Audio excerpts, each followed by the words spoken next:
Cabine Museu em Rede, depoimento de Ana Maria Rosa Santos, entrevistado por Isla Nakano. 7 Barros, 5 de fevereiro de 2010.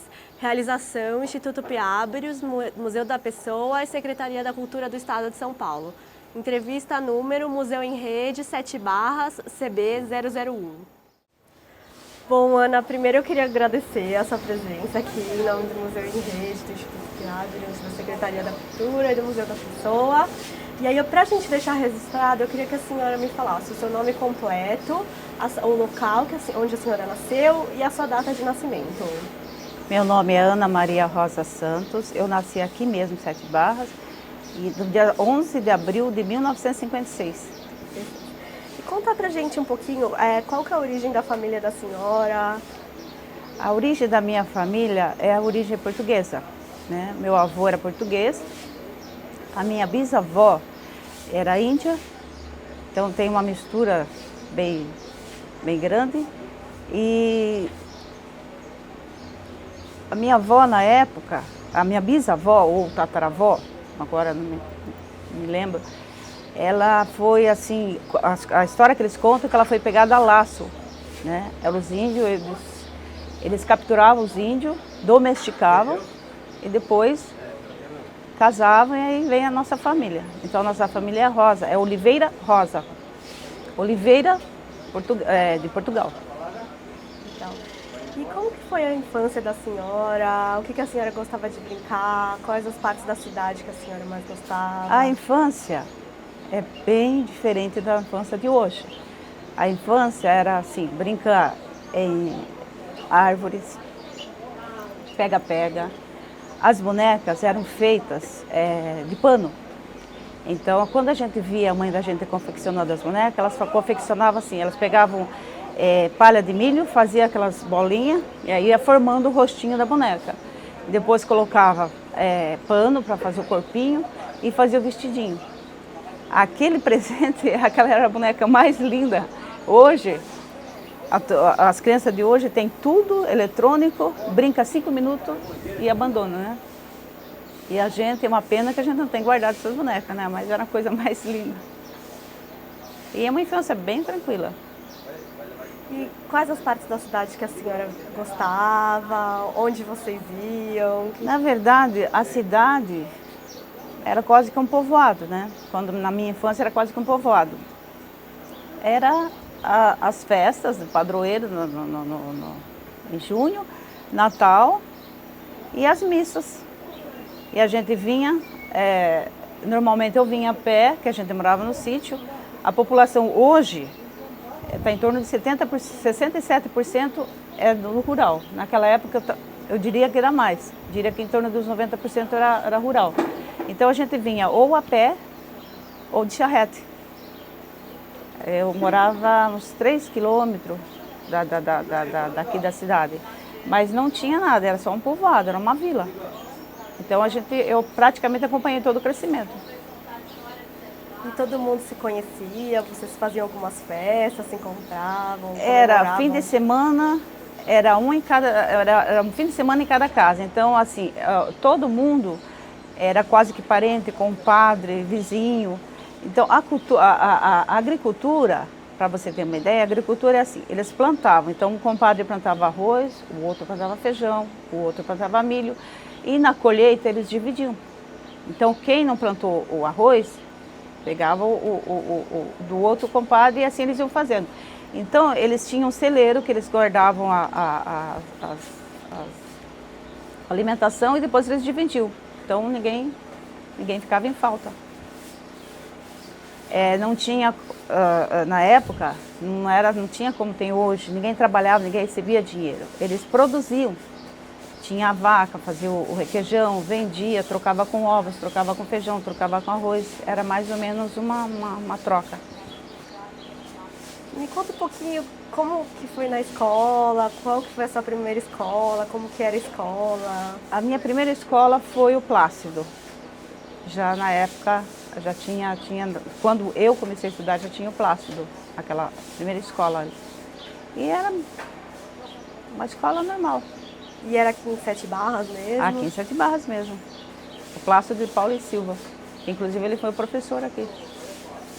E a senhora tem alguma história marcante desse período de infância?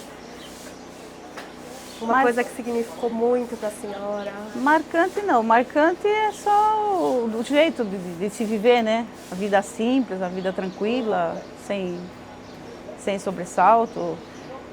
O marcante da minha infância eram as enchentes. As enchentes, teve uma enchente que a nossa casa ela tinha acho que uma altura de 1,5 m, 2 metros, e a água conseguiu atingir e entrou dentro de casa. Isso foi marcante porque a gente não podia nem descer da cama, que estava tudo cheio d'água, né?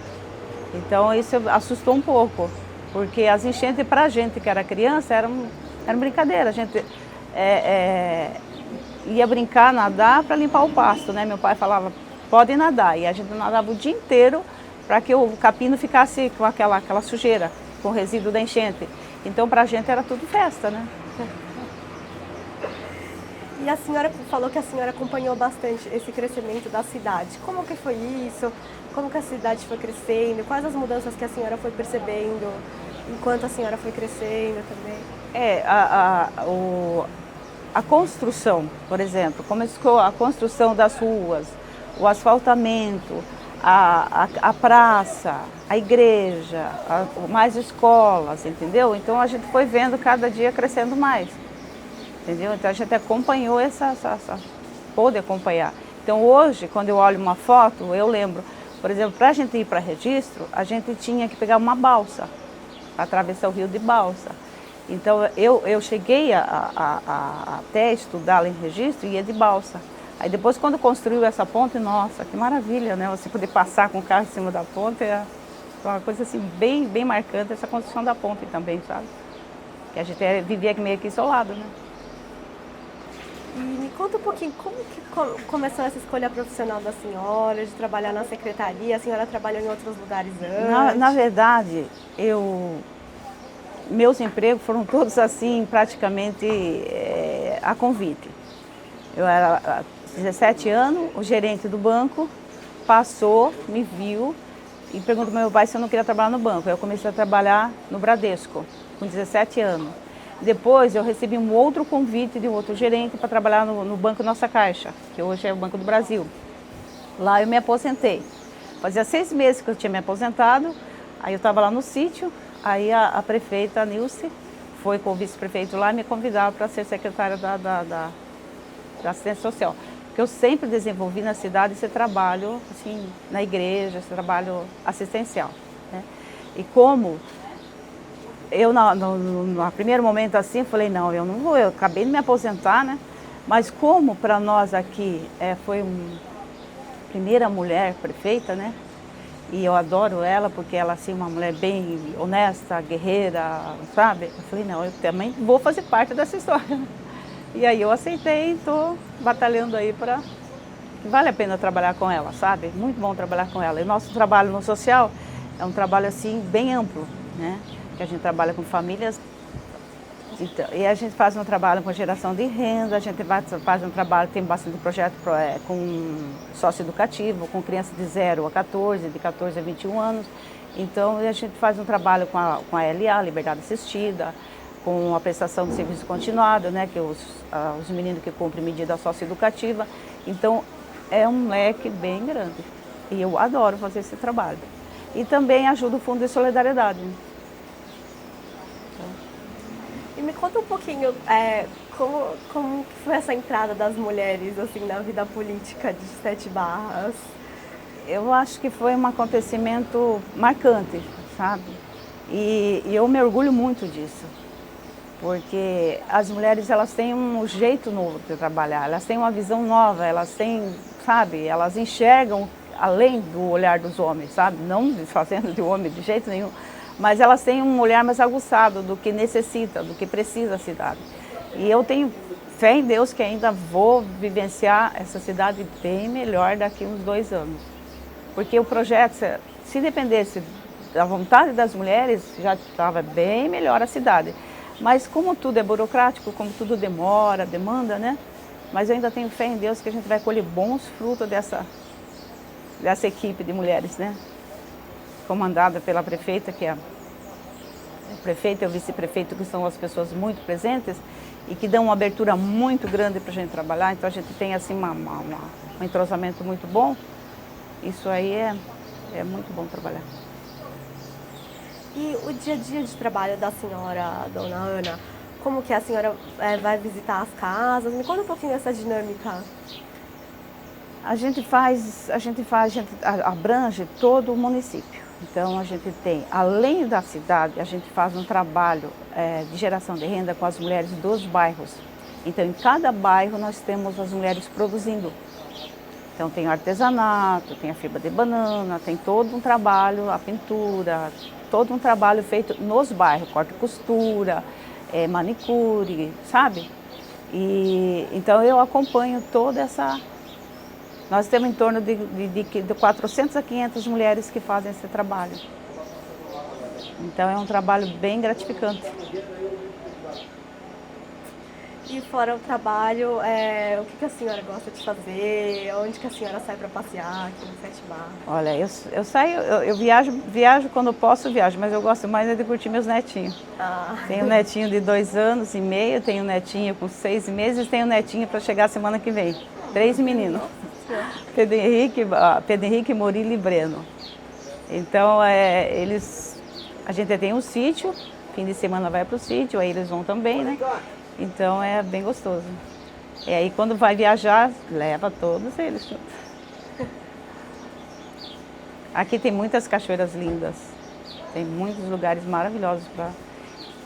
Falta um pouco de exploração, mas tem muitas cachoeiras maravilhosas aqui na cidade, tem.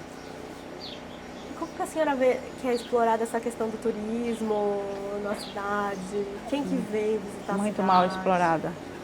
Inclusive, esse é um sonho que tivesse uma equipe que explorasse, porque aqui tem muito para explorar, mas ainda não está. Já houve em tempos passados cursos para exploração, mas não foi avante. Essa área está bem precária. Tem que avançar bem e rápido. E a senhora contou que tem os seus netos. Onde que os seus filhos levam os seus netos para passear? O que as crianças brincam hoje em dia? Como que a senhora vê essa infância comparada da sua para deles agora? Eu comparo, é diferente o seguinte, eles são mais presentes na vida dos filhos. Se eu pudesse voltar ao tempo, eu acho que eu seria mais presente. Porque no passado você tinha que trabalhar muito e muito preocupada com o futuro deles, dos filhos. E já vejo meus filhos, em relação aos filhos deles, mais tranquilo, sabe? Então eles curtem mais os filhos do que a gente curtiu. Então eu curto hoje meus netos como se eu estivesse curtindo meus próprios filhos, entendeu? Eu estou me voltando no tempo. Mas eles levam para passear muito nos parques, na piscina. Bem tranquilo. Dona Ana, eu queria só voltar um pouquinho. A senhora contou a história da sua avó. Eu queria perguntar como que essa relação com a cultura indígena, se tem algum resgate, se ficou alguma tradição. Como que a senhora vê isso na cidade hoje?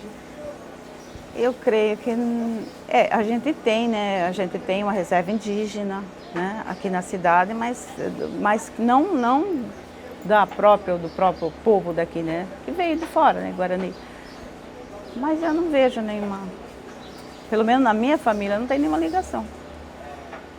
Porque acho que talvez pelo fato da minha avó ser arrancada, vamos dizer assim, do povo dela, ela acho que não sobrou muita coisa, né? Que ela pudesse estar repassando, né? Então já houve aquela miscigenação e acho que acaba se perdendo, né? E agora, dona Ana, me conta um pouquinho. A senhora tem alguma história marcante na cidade? Algum momento que a senhora queira contar? Olha, que eu me recorde agora, assim... Não, eu teria que estar pesquisando, lembrando alguma coisa marcante mesmo. Fora essa que eu já falei das enchentes, né? Que foi o fato marcante da cidade, que isso está em todos os jornais, né? Que foi uma tragédia. E as conquistas nesse período de secretaria? que a senhora vê que vocês conseguiram conquistar, que hoje está funcionando, que a senhora acha que tem para melhorar ainda? Tem muito para melhorar. A gente está conquistando aos poucos. A nossa dificuldade aqui é os terrenos daqui, eles não são legalizados. Então a gente tem projetos para desenvolver, mas não tem o terreno legalizado. Então a gente está correndo atrás da legalização para depois correr atrás dos projetos. Mas tem vários projetos já, sabe, para estar desenvolvendo. Tem a Praça do Idoso, é um projeto que eu ainda não consegui por problema de documentação. Tem projeto para construção de CRAS, uma construção de núcleo, de quadra, uma série de... Só que falta o terreno legalizado. Então hoje a gente tem um núcleo de desenvolvimento de projetos sociais, é um lugar bem amplo, um lugar bom, mas ainda não legalizado. Então a gente tem aquela dificuldade de fazer uma reforma, de ampliar, de pedir um projeto para o Ministério da Cidade, que a gente tem facilidade de conseguir verba, mas tem que estar documentado, tem que ter registro. Então a nossa dificuldade é essa. Mas a gente está avançando assim no sentido de proporcionar melhores condições para essas famílias, que a gente tem essa responsabilidade de tirar as famílias da casa dela e dar um local com mais, digamos assim, melhor do que ela vive, né? Um local apropriado. Então a gente está avançando nesse sentido. E como que é o envolvimento da população da cidade nessas questões? Nessas questões mais sociais? A cidade aqui, ela é muito solidária. Todos os projetos que a gente faz, todas as campanhas, o nosso resultado é maravilhoso. O resultado é muito bom. Para você ter uma ideia, nós fizemos uma campanha junto com a Sabesp agora para o SOS Rio, e a gente conseguiu, acho que vocês já viram na internet, né, foram muitos milhões de toneladas de alimentos, de roupa, de material de higiene, limpeza, higiene e saúde. Tanto que essa semana eu vou receber um pouco desse material que eles sobrou e eles vão devolver para os municípios, né? Então eu já recebi, inclusive ontem já recebi uma carga dessa para poder estar distribuindo na cidade. Então você vê que a solidariedade não é só para a cidade, quando se trata de solidariedade, eles não medem esforço. O pessoal aqui E por ser uma cidade pequena, todo mundo se conhece? Vocês têm algumas festas da cidade, alguns eventos? Tem as festas tradicionais. Tem a festa tradicional da igreja, que é a festa de São João Batista, que é o padroeiro da cidade. Essa festa é tradicional. E nós temos a festa do aniversário da cidade, também que é uma festa tradicional. Esse ano a gente começou a fazer ela em agosto, embora o aniversário da cidade seja em dezembro, nós fizemos uma festa em agosto. E eu espero que ela vire tradição. Foi uma festa bem comentada, e eu creio que a prefeita vai falar sobre ela, uma festa bem comentada, uma festa bonita. E, se Deus quiser, a gente vai fazer com que ela vire uma tradição. Como que é a organização dessas festas? Quem que cuida da comida, da decoração? Como que funciona? A gente vem se preparando, a gente tem uma equipe, inclusive eu faço parte de uma equipe, por exemplo, da equipe aqui da festa de São João Batista, eu faço parte da comissão. A gente vem se preparando, a partir de março a gente começa a se preparar. Então a gente divide tarefas, cada um coordena uma tarefa. E o coordenador, ele reúne mais uma equipe para estar coordenando, entendeu? Então, no fim da festa, sai tudo certinho. Cada um coordena o seu setor. E no fim dá tudo certo. Porque a festa é muito grande, né? Então a gente faz, mas a gente começa a se preparar bem antes. E na prefeitura também, a festa da cidade, a gente faz a mesma coisa. A gente divide por setor, cada um cuida e dá tranquilo. E tem alguma comida típica da região? Não. Banana, né? Os derivados da banana. Aí é o típico da região, né? Os doces, as iguarias de banana. E pupunha, né? Que é O carro-chefe da cidade é a banana e é a pupunha. São os dois. E todo mundo vai nessas festas? Ah, tem. Nossa, é uma participação em massa. Não só da cidade, como das cidades vizinhas, né? Que aqui é bem amplo o Vale do Ribeira, né? Então é bem acompanhado. E como que é a relação dos habitantes aqui de Sete Barras com essas outras cidades vizinhas, assim? Bem tranquilo, porque a gente depende, registro é uma metrópole, então a gente depende muito, os outros municípios dependem muito de lá. Hospital, nós temos pronto-socorro, mas hospital, médicos, até comércio, né? Porque nós temos os comércios, mas tem comércio que você vai buscar em registro. Então eu acho que e com as cidades vizinhas também é bem tranquilo. Todos próximos. Então, dona, me conta um pouquinho, quais são os sonhos da senhora, o que a senhora busca para o futuro? Meu sonho é ver essa cidade crescer, sabe? Crescer agora para os meus netos, quem sabe bisnetos, né? E eu sonho meu sonho é que essa cidade viva em paz, né? Que a gente luta, eu trabalho com esse público e a gente quer combater a violência, combater as drogas, porque você sabe que isso daí é regional, né? O sonho é conseguir minimizar essa situação, né? E o que a senhora achou de contar essa história aqui pra gente? É uma experiência, primeira vez que eu faço isso, né? Na verdade, deveria ter muito mais história, só que como eu nem sabia direito o que eu ia falar aqui, me falaram que eu nem ia falar história, que ia falar só sobre o que eu faço, né? Porque tem muitas histórias, e eu espero, vocês vão conseguir entrevistar meu tio, Andrezinho. Tomara que ele venha, ele tem 84 anos. Se ele vier, nossa, ele tem muitas histórias. Porque eles foram praticamente há 80 e poucos anos atrás, eles fizeram crescer essa cidade. Então tinha aquela coisa do pessoal mais antigo, né, que eles se reuniam, eles que decidiam, né? Então ele é um desses integrantes, tomara que ele venha. E eu acho que vocês vão ter muitas histórias. E deixa eu te perguntar, dona, a senhora gostaria de contar mais alguma coisa pra gente, deixar mais algum fato registrado? Não, acho que não. Então a gente agradece. Tá bom? Obrigada. Obrigada, viu?